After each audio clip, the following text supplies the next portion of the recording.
My name's Sabrina Ramonov, and in this video, I'm going to build a full web app without touching a line of code.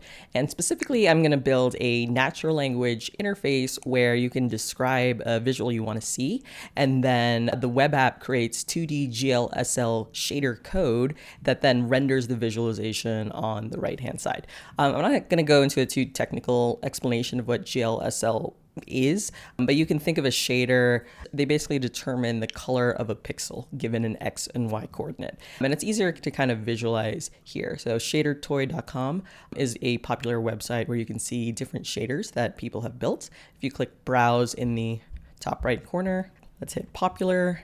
And these are all examples of like different shaders that people have built. Okay, let's click on this one, for example, rainforest. And here on the right-hand side is the shader code. So it's super cool. And technically, I actually already built a first version of this a couple days ago when I was playing around with Claude artifacts and Cursor AI for the first time. Then it took me a little over 2 hours from start to finish. And a lot of that was just like mucking around with Cursor and artifacts for the first time. But here I'm going to do it again from scratch using the exact same prompt that I started with. So here's the prompt. Your goal is to build the following web app, natural language, interactive way to create shaders directly in browser.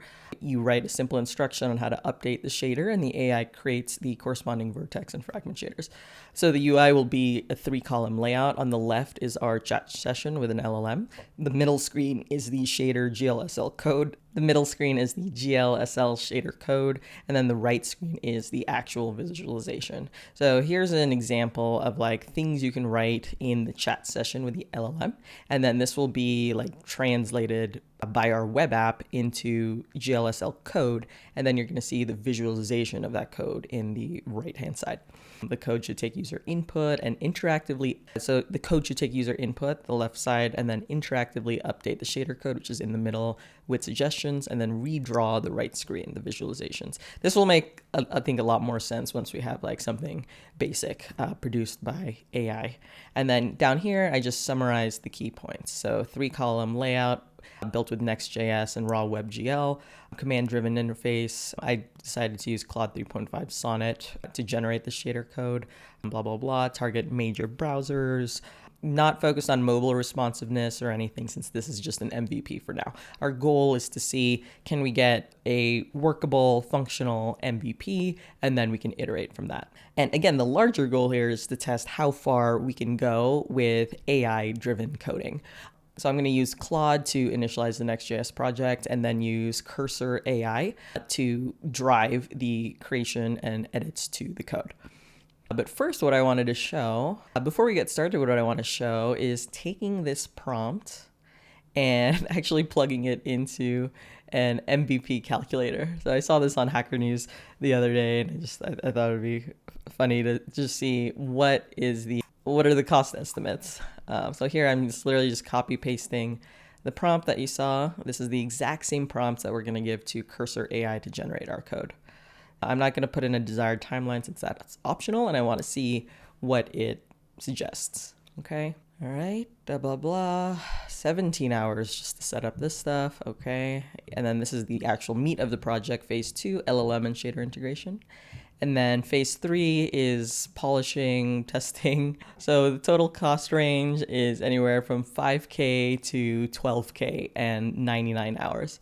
Overall, this project would likely take 3 to 4 weeks with 1 to 2 developers. Total costs from $5K on the low end to over $10K on the high end. Core technical risk is getting the LLM to reliably generate GLSL shaders from natural instructions, which is totally true. And I mean, that is the core of the app. That's exactly what makes the app interesting in the first place. And now I'm curious, if I just calculate the estimate again, will it be the same?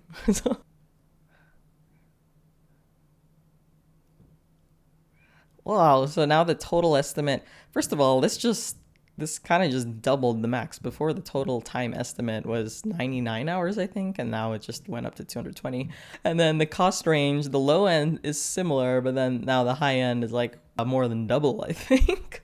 Obviously, using an LLM behind the scenes with somewhat unpredictable results. So we ran it twice. The second time, the cost estimate is even higher. even if we assume the low end, like, 5,000, about 100 hours. So the question now is, can we do it significantly faster for a fraction of the price using AI-driven coding? So let's go ahead and get started. And some of you may know just yesterday I filmed and wrote a newsletter about building a full simulation game using AI-driven coding. And this Claude session is from that. So our first step is to initialize the Next.js project. I asked the same exact question for the project I built yesterday. And so I'm just going to follow the steps since it's the same exact thing. Okay, navigate. So here, navigate to the directory. Okay, and then I'm just going to copy this. Oh, oops, next step. And then let's call it shader app. Okay, and then it's going to ask us a bunch of CLI questions like this. Let's change the screen. Yes, yes, sure. I'm just actually choosing whatever is defaulted. So default is no there. Okay. All right. So it's spinning up the Next.js project right now. And interacting with this terminal is the most technical thing that I'm willing to do, right? So I'm just following the commands that it told me to run. Obviously, I do have Node and NPM installed. So if you're not a developer, you probably will have to go through those steps as well. But again, that's something you can ask Claude to walk you through. All right, so our project's created. Let's cd into it and then start the development server, step 8. Okay, so now it should be live at localhost 3000. Let's go ahead and click that. Okay, great. So this is our kind of boilerplate Next.js app. The next thing we want to do is take this prompt, this entire kind of initialization prompt, and we're going to feed it into Cursor AI. And for those of you not familiar with it, Cursor is basically an AI code editor forked from Visual Studio Code. And it's really built to make it seamless interacting with LLMs, getting feedback on code changes to make, and then seamlessly integrating those code changes. So let's open Cursor. So here I've opened our new project. We just created Shader App. Let's go to App on the left-hand side, click one of the files, and then to open the AI chat window on Mac, do Command L, and then this is the AI chat window on the right-hand side. And then what I'm going to do is literally paste in the prompt, the same exact prompt that we put into MVP calculator. I also will clean up the formatting a little bit. It didn't take the bullet points, so let's clean that up. Okay, that looks good. All I did was just add the bullet points back. Okay, and then let's press Command Enter to chat with the entire code base. And then what Cursor is going to do is it's actually using Claude 3.5 Sonnet behind the scenes and sending this prompt over to Claude Sonnet to figure out how should we code this up? What files do we need? What's the code we need? And then you can see here, it's kind of thinking through everything. It's outputted all of these suggestions. So this sets up the basic structure of our application. The next steps would be to blah, blah, blah. So let's do all of its initial suggestions first, just to set up the project properly. So first, let's update app/page.txt. So you can just click on this. Okay, we already have it open here. And then click apply to apply the changes. And then click accept to accept the changes. So it changed everything here. And you can see some of this red stuff underlined. That's because we haven't created those things yet. So we're going to need to create a components directory as well as these individual components. Okay. Now let's create the necessary components. And I believe there is a way in Cursor to like automatically create these files. This is like my 3rd day using Cursor, so I need to look into that. But that would be really nice, so I don't have to create it myself. Okay. So what we're going to have to do is create a components directory. And I kind of know the structure because it says it here. So basically this page has to import these components. And then this is the path, right? So in this directory and then components and then each of these 3 files. So I'm just going to go ahead and just create all 3 files. Okay. Well, I should have just left it open. Shader code. Okay, then shader visualization. And remember, each of these components corresponds to like a panel in the screen. We're gonna have a 3-column layout with the chat interface on the left, shader code in the middle, and then the shader visualization on the right-hand side. Okay, so now let's go to chat interface, and then we'll apply these changes. Hit accept, make sure you save. Now apply these changes to shader code. I'm just hitting this play button here on the right side and then clicking accept. And the green stuff is code that Cursor AI has added. And then the red stuff here, like this dark red, is stuff it's removed. It's for those of you not super familiar with coding. And then shader visualization is the last components. So here, applying all the changes. And again, I haven't touched the line of code yet, right? So I'm just kind of walking through what Cursor AI is telling me to do. Okay, and remember to save. Okay, so that sets up the basic structure. The next steps are to implement the LLM integration, set up WebGL, implement shader code generation, and error handling, and real-time updates of the visualization. So these are the next steps. Would you like me to focus on any specific part of this implementation next? Let's say generate the code for all 5 steps. Let's just have Cursor AI do as much as it can, and we'll see what happens. Okay, so we're going to create a new file for the LLM service. So here, it doesn't really specify what the service should be named or where it should be located. I kind of see it here, like here in chat interface, it imports it from services/LLM service, but let's suppose like you want to clarify. So here, applying to should I create this file? Okay, so here I just asked it to clarify. Okay, so all you have to do if you're like confused about one particular answer like I did, just click reply on that particular answer and then it'll expand with more information. Okay, so we're going to create a new directory called services. So app/service/LLM service.typescript. So kind of LLM service. Okay, cool. Oh no, I think it removed like its previous answer with all steps 1 through 5. So I might have to regenerate. Okay, so let me ask this again. Let's say generate the code for all 5 steps below and clarify each file name and location. Just so we're super clear. 1, 2, okay. Chat with the entire code base. So that's Command Enter on a Mac. And yeah, the reason I'm doing this is because I replied to that one question, but I don't see where the rest of the LLM's previous response went. And so I'm just kind of asking it again to generate all that same code. Okay, so app components, chat interface. Let's just go there. I'm going to click this and then apply the changes, accept the changes, set up WebGL in the shader visualization. Oh, let me make sure to save that. Okay, apply the changes, accept the changes, save. Okay. Step 3, implement shader code generation based on LLM. So go to llmservice.cs. Remember, just click on this, click apply, click accept, save. Okay. And then here, app.manage the state and pass it to the components. Okay, great, save. Update shader code file to allow editing, apply, great, save. And these updates implement all 5 steps, blah, blah, blah. Okay, cool. And I remember it said something previously about putting in my Open AI API key. Obviously, we need to call the LLM. Okay, so let's say, what else do I need to do to run this project? Oh, hang on, let me chat with the entire code base. So by default, when you press enter, it chats with a specific file you have open. So Cursor AI will take the current file you have open and send it over to the LLM you chose, in our case, Claude Sonnets. But if you wanted to like take into account other files in your code base, you want to do chat with code base, command enter. That can get pricey and slow if you have a large code base. But here, since we're building an MVP, we don't really have a lot of stuff yet. Okay, so to run the project, we need to install dependencies, add our OpenAI API key, install the OpenAI package, blah, blah, blah. So let's just follow these steps and then hopefully we should be able to run the project. So run npm install. I'm actually going to switch to a terminal within Cursor so that everything's just I just like everything in one place. So that's npm install. So that's step 1. Okay, add OpenAI API key. So we're going to create a .env local file. I'm going to copy this. Or I guess I could have just done that. Okay, so then you paste your OpenAI API key. Just replace this and then make sure to save that file. And then let's install OpenAI. npm install OpenAI. That's what it says to do here. Okay.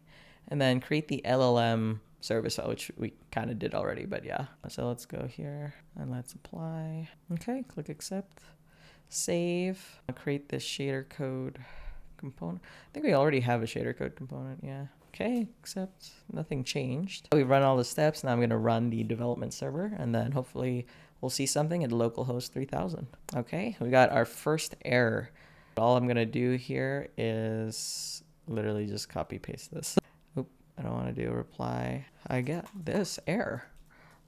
Okay, I just copy paste it and then chat with the whole code base. Okay, tells us what to do. Here's the fix. So again, click this to navigate to the file and then add the following line. So here it's saying, here's how you should modify the file, add the following line. So this is actually the one we want to apply. Okay, so let's go ahead and save that. Okay, and then when we save, it's automatically reloaded. But you can see here, we already have another error. It can't find the module, which makes sense. I mean, this stuff is in red.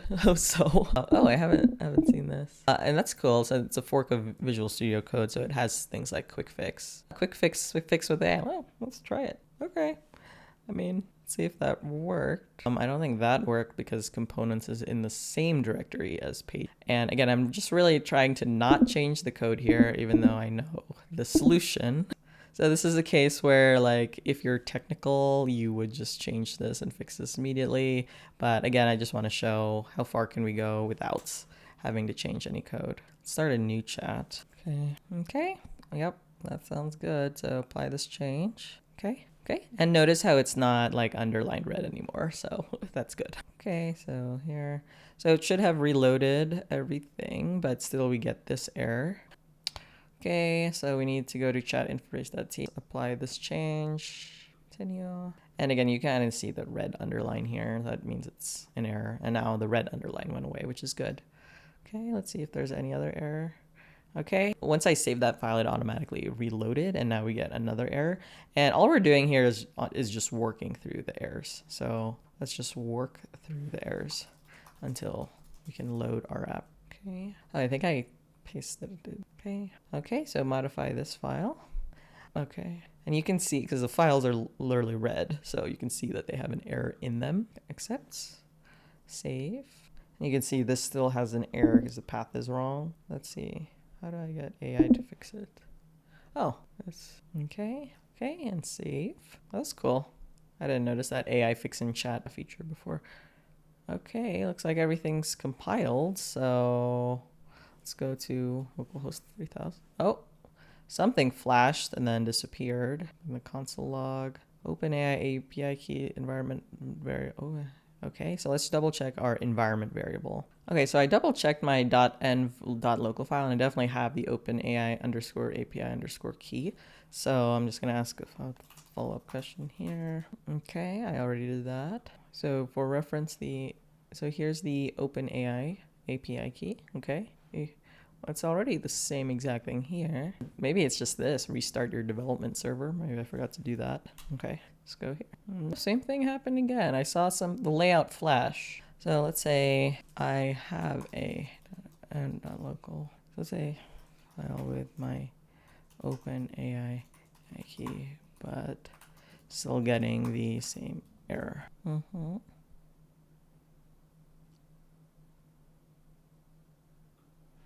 So we're going here, replacing it with this per its suggestion. Let's click accept, stop it, and run npm run dev. And then if we're still having issues, we can load it to see if it's being, no, it's almost there. Oh, that doesn't sound good. So now I get this error. Remember? Oh, I gotcha. Okay. The cursor AI code is calling the OpenAI API from the client side, but best practices is to always call from the server side. So I think what Cursor AI is going to do is move the API call in LLM service to the server side. So create a new file, app/API. So that's a new folder called API. Generate mesh shader. And then a new file in there, route.ts. And I'm just following this. So app directory, and then API is another directory. Generate shader is another directory, and then route.ts is the actual file. And then, okay, so here's the file. Okay, accept, and then save that file. Next, let's modify LLM service.ts. So we're replacing all this code with this. Okay, accept. Okay, restart your development server. Okay, let's do that here. npm run dev. And then let's go to localhost. Something's still going on. So let's expect the console. And then I'm going to just copy this again. I still get the same error. Okay, there's probably like a step we're missing. Okay, please update as follows. Replace the entire file with this. Continue. Apply. Okay. So we're basically removing the OpenAI client initialization from the client-side code. And then restart the development server again. Okay. And I can't see what I'm typing. Here I just had make a bright white circle on a black background. Let's just see if that does anything. So here we're already getting errors. So there are a couple things we want to change. Let's do this. I'm just copying this error from the console log. I got this error. And then I also want to improve the readability. Yeah, there is an issue because fragment shader here is red. So let's check the shader visualization component. This one? Okay. This prop. Okay. Just applying the changes. Accept. Save. Save. Say provide the full code for shader visualization. So I can make the changes in one step. Okay. So it's still loading. Okay. No, cancel. Hang on. I actually want to apply it to the entire file. So we're replacing the entire file. Okay. Okay. Now let's try again. Okay. Bright yellow circle. I'm also going to take a screenshot and tell it to improve the readability of the text. The font is white, but the input background is also white, so I can't read the text. Make the style modern and clean. Okay, and then let's send this and see what happens. Okay, so it did generate the shader code here. I just can't see anything. And then I doubt it generated the visualization. Yeah, there's a compile error. But that's pretty cool. We've made a lot of progress. So we have this 3-column layout. I typed in the prompt that I want, the shader instructions, and then it did generate the shader code. This is the GLSL shader code, which is what is going to generate a visual over here on the right-hand side, but we're getting an error here, shader compilation error, invalid character. I'm assuming part of the output from the LLM here doesn't compile as valid shader code. So for example, there's this like bright yellow color here that shouldn't be included. First, let's improve the readability because otherwise I can't even see anything. So chat interface component, let's open that up. So chat interface, apply, okay. Accept. To complete the modern and you should also update the shader code and shader. So shader code, accept, save, and for shader visualization, apply. Okay, great. And when it has the name of the file here, you can just click apply without having to like navigate to the file. Okay, cool. Much better. Now I can, well, I still couldn't see the shader code, but hang on. Well, let's type something here. No, I still can't see any text. So let's still fix that. Still bug. It does look more modern though. I still can't read the text because font in, what is it called? What did we call it? Chat interface is white on a white background. Okay, so for chat interface, we're gonna update. Oh, here's shader code. Yeah, there you go. Okay. So now I want to copy this error. And let's start a new chat.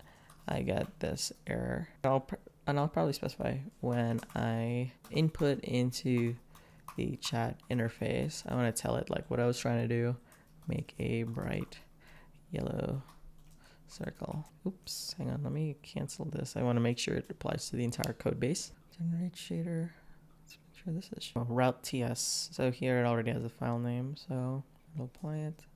Save it. This applies to page.tsx. Okay. Accept. Done. Okay. Oh, sweet. Now we see something. Cool. Make a bright yellow circle on a black background. Okay. Generating. Oh, there we go. Make it a ring instead of a circle. Still can't see the shader code though. There should be code here. Yeah. So it actually, I think it did change the shader code, but it didn't re-render. Okay, so we see another error here. That's why. But pretty good progress. We're about 40 minutes in, and obviously I spent some time kind of explaining what the project is. I showed you the MVP calculation and estimate. So it hasn't been like 40 minutes of pure AI-driven coding. But it's pretty impressive. So the problem is the shader code generated basically things that are not allowed in the GLSL coding language, blah, blah, blah. So we're going to update this. Okay. Additionally, let's update. Okay. Let's apply this. Okay. Accept and then save the file. And then let's try the same prompt again. Make it a ring. And whoa. Oh my gosh. That's a lot. So here's a fun one. So have the ring expand outward into an infinite animation and pulsate. Oh, okay. So it had way too many errors. Okay, so let's give it this. Okay, so this error occurs when you're trying to set a uniform value for a shader program that is not currently in use. Likely happening in shader, yeah. Okay, gotcha. So let's go to shader. It's gonna apply this to shader visualization. Boom. So let's do this again. Instead of a circle, though, let's make it a ring. Wow, look at all this WebGL. So I think it's gonna error out again. Let's refresh this. I just want to make sure we're starting from a clean slate. But see, you can even see errors here. So I'm going to actually just copy paste all this. Okay, So here's the updated code. Okay, I'm going to apply these changes to shader visualization. Accept the changes, click save, and then let's refresh this. So here, going back to the prompt in the original spec, this is the example we gave. Cursor user can write the following sequence of instructions. So let's go ahead and actually try that particular sequence. It's not quite a white ring, so that's kind of one issue already, and I'm wondering if it's contributing to like those other issues. So let's give this the cursor in a new chat. I instructed make a smooth full white ring, but I got back a black circle on a colored background. This is wrong. Okay, we'll see if that is explicit enough. Okay, Basically, yeah, the generated shader code doesn't produce what we want it to. So the problem here is it's just telling us how to change the shader code, which is the second box in the middle. So that's also a bug. We need to be able to see what's in there. So yeah, kind of the first thing to fix is that I still can't see this. I can't read the text because the font in the shader code box. Let's fix that real quick. I'm going to do no context so it doesn't get confused with like all the stuff we were talking about up there. Okay, never mind. I'm going to create a new chat, and real quick, it's annoying me that the text is white and I can't read it. So let's go here. I can't read the shader code because the font is white on a white background. Okay, provide the code to make this styling adjustments. Okay, shader code. Okay, so okay, cool. Alrighty, there we go. It's much better. Okay, so yeah, we're still having this problem here. So I'm gonna take a screenshot of this whole thing. Start a new chat. Hey, let's say generated shader code is wrong. I inputted make a smooth, colorful white ring, but let's say in the chat, I just want to be specific, like which component I'm using. So in the chat interface, I inputted make a smooth, colorful white ring, but the shader visualization shows a black circle on a colored background. Update the maybe the API call to generate shader code so that it generates the correct shader code to output the desired visualization, something like that. So the problem with this answer is we don't want to make the API call specific to this particular request. I'm just giving this as an example, and so maybe I should like clarify that. Maybe ask a follow-up. Now if I go back and do make a smooth, colorful white ring, what will it give me? Okay, now let's try refreshing. So I think the issue here is that shader instructions not quite corresponding to the shader visualization. Okay, so we're getting another error here. Okay, get this. Okay, accepts, modify this, or accepting this, accepting this, accepts. Okay, so let's try that again. Okay, smooth, colorful. So there's still an error, so I don't know why this is black. So let's try this. So this behavior is wrong, but I don't know why. Here's the input in the input prompt. Okay, and here's the shader code. Here's the shader visualization, just completely black, just a black square. Okay, go to shader visualization. Oh yeah, there is a WebGL error. So here's the WebGL error. Okay.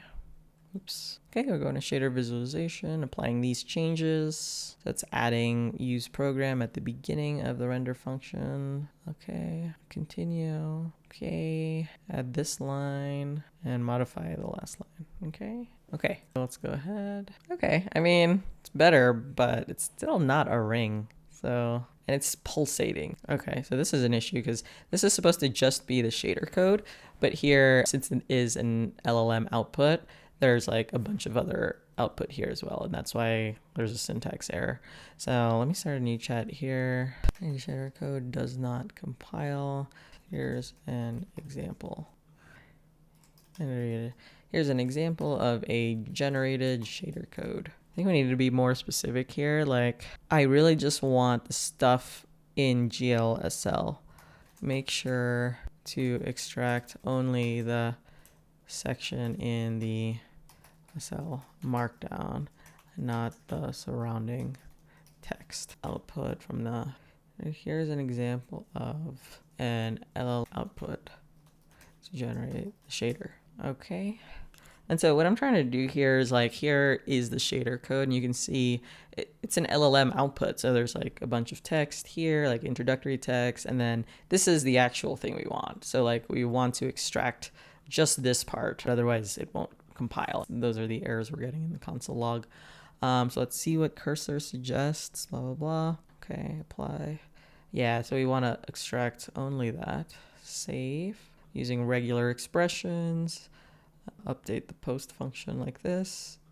Okay. And then these changes ensure that the LLM wraps the GLSL code in the appropriate markdown tiles. And so that our generate shader code function will extract only the GLSL code. Okay.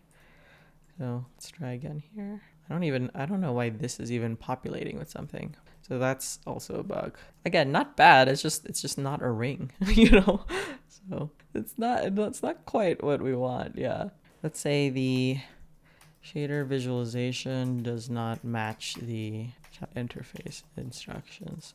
For example, the chat interface instructions. So we're just going to give it that one example. Shader visualization shows a, what is it, like a black circle expanding. I suspect there is an issue in the code base because the output should be a ring, not a circle, and it should not be expanding. Please analyze the code base for potential bugs causing this issue. Let's copy that in case we need to modify it. Okay, so let's apply this. Okay. Then update the shader visualization component. Okay. Let's say make a smooth, colorful white ring on a black background. Oh, it's still not a ring, and it inverted the colors. So let's say the shader code does not match the chat interface instructions. This is kind of vague. I'm just kind of hoping it'll be able to find the bug if I describe what the bug is. Saying this generated code is not being properly passed to the shader visualization component. So go to app page.tx. So handle shader code update, blah, blah, blah. Modify the chat's interface component. Update the home components. Okay, click accept and save. Let's see if that works. Yeah, let's just do this. Make a smooth, colorful white ring. It's still a black dot. Shader code still generates a circle instead of a ring. Look for any bugs or issues in passing the chat interface instructions to the LM to generate shader code. Okay, accept. Yeah, so we did all that already. Oh, okay, well that's better. Okay, so that's working much better. Let's try this. I think there is an issue though with the sequence of instructions. All right, so this isn't actually animating and pulsating. So one thing I wanted to just make sure we have explicit is like when we feed the prompt into ChatGPT to generate new shader code, we want to feed in the shader code we currently have as well as the new shader instruction. I think right now, just from looking at the code base in route.ts, it's literally just feeding in the user prompt, so what I type here, but it's not feeding in what we already have, which means when you make multiple requests, they're not really like layering on top of each other. So it's fine for this for just one instruction, but as soon as you start piling on multiple instructions, it's not really taking into account the previous shader code that has been generated. So what we want to do, let's open this up again, start a new chat. I want to say something like prompt to LLM to generate shader code. Make sure to also send in the current shader code as well as the prompt so that the LLM can improve upon the existing shader code. And then we'll say something like, please provide the updated GLSL shader code based on this instruction, ensuring aspect ratio correction is included. Okay, let's try this. Okay, accept. And then we'll update the post route.ts. Okay. Ooh, I think I applied it wrong. Hang on, I gotta go back. Okay, LLM service, current shader code, accept, save. And we updated route.ts already. Okay, update the chat interface. Okay. So now this ensures that the current shader code is sent along with my prompt when generating new shader code. Okay, so let's go ahead and try that. Okay, make a smooth, colorful white ring. So that looks pretty good. Now let's try the second instruction here. It's not quite doing any expansion or pulsating, unfortunately. Let's try this one though, third one. Okay, it did split the screen into 4 quadrants and duplicate the ring in each of them. Oh, that's good. Just wonder if it's having an issue with like the animation or pulsation. So one issue here is I still don't see the previous thing being fed into the prompt. So I just wonder if we missed one of the changes. So yeah, route.ts. Yeah, I don't know if I applied this one. Okay, or maybe it undid it when I pressed undo, probably. Okay, so let's try that. Yeah, so now here into the ChatGPT prompt, it's passing in the current shader code. All right, let's see how well this works. Okay, smooth, colorful white ring. Whoa, okay, ring expand outward into infinite animation pulsate. That's pretty good. Okay, that's pretty good. Let's see if this works. Oh, wow, nice. So it split the screen into 4 quadrants and duplicated the ring in each one of them. So that looks pretty cool. Well, the background's already black and the rings are kind of already glowing random colors. Let's try this. Yeah, let's see if so you can see here, like now we fixed that issue. Previously, it wasn't taking in the shader code that we've already generated, so it wasn't building upon it. It was just treating each shader instruction as like a clean slate. But what we really want is to build upon the shader code that we have. Ooh, I do not like that because that does not look like it glows random colors. There's another one I had. Maybe it is glowing random colors, but I can't tell. But yeah, I mean, and now it's working pretty well. We started with a white ring, and then it started pulsating and kind of animating outwards. Then it split the screen into 4 quadrants, duplicated the ring in each one of them, and then it did change the colors. I just can't really tell if they're random colors. And then I want to try another one with like fractals. So start with a glowing, infinitely expanding fractal tree. Oh, okay, the fractal tree is over there. Right. Center. Okay, better. Yeah, I wouldn't really call that an infinitely expanding fractal tree though. It just kind of looks like dots. Okay, I mean, let's try this and randomize the color, changing it unpredictably. Oh yeah, I mean, you can kind of see the randomized colors. Okay, because before it was just like, it was definitely white. Now you can kind of see like the randomized colors here. Okay, but anyway, the point is in about an hour and a half, and of course that's including me talking through things, explaining what we're building. I showed you Shader Toy, but yeah, in about an hour and a half, we put together this MVP that is highly interactive. It's a natural language driven way to create this GLSL shader code, which then generates these cool visualizations. And what's really fun is like, adding upon the shader code, right? Like you start with a simple concept and then you add more complexity, more complexity, more complexity. This particular example is not as interesting as the one we just did with the rings pulsating, but it's pretty cool. We literally just built this in a little over an hour. And again, I didn't touch a single line of code. The key thing I want to emphasize in this experiment, I followed the commands when it told me to run these commands in the terminal. I followed the commands to, run and test the project locally with npm run dev. But other than that, I didn't touch a line of code. It was all iterating with cursor over here. You can see the previous chats here. This is the very first one we started with. This is the spec we started with. And remember that the MVP calculator said that this spec alone, this MVP would take, I forget what it said, like 3 to 4 weeks and many thousands of dollars, right? And so I just wanted to showcase like what is possible with AI-driven coding. I think it's going to be wildly massive. It's come a long way in just a few years. I'm finding AI-driven coding to be particularly useful if you're starting a new app from scratch. So if you don't have like an existing large legacy code base, for example. So really awesome for whipping up MVPs instead of having to drag and drop stuff in a typical low code or no code editor, and instead of having to code or having to pay someone, hire someone to code for you. Having a more technical background makes it faster in the sense that I'm pretty comfortable finding the error message, reading it, explaining it over here to cursor. But certainly it's not a requirement because, again, I didn't touch a line of code at the end of the day. And like I said, I actually built a previous version of this when I was playing around with Claude Artifacts and Cursor AI. And I can show you that too. So that's actually deployed here. It's interesting comparing the two. So for this one, I did most of the initial scaffolding of the code base in Claude Artifacts, and I think I liked the results better, but the issue was kind of like switching gears in the middle and moving everything to Cursor. There were some issues related to like libraries and stuff. Basically, Claude Artifacts wanted to implement it one particular way, and then when I moved over to Cursor, it wanted to implement it in a slightly different way. But again, they weren't like particularly large obstacles. Like that version probably took a little over 2 hours, whereas this version took a little over 1 hour with everything done in Cursor AI, except for initializing the Next.js project, which I just asked Claude to just walk me through it step by step.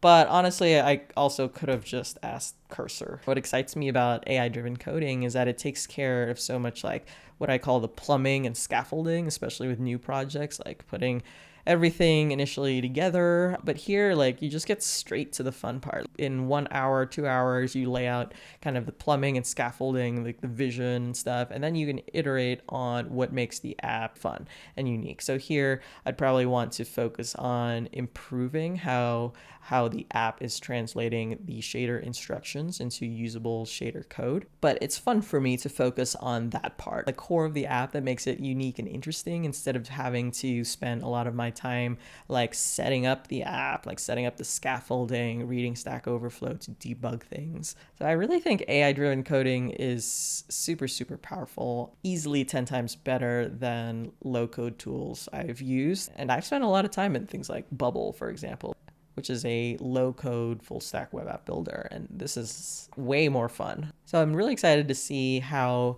AI coding will continue to keep improving over the next couple of years, what we'll be able to build. Hope you enjoyed this video. My name's Sabrina Ramonov, and if you like this kind of stuff, hit like, hit subscribe, drop a comment below. I also share these kinds of experiments and build outs in my newsletter, sabrina.deb, so hit subscribe there as well.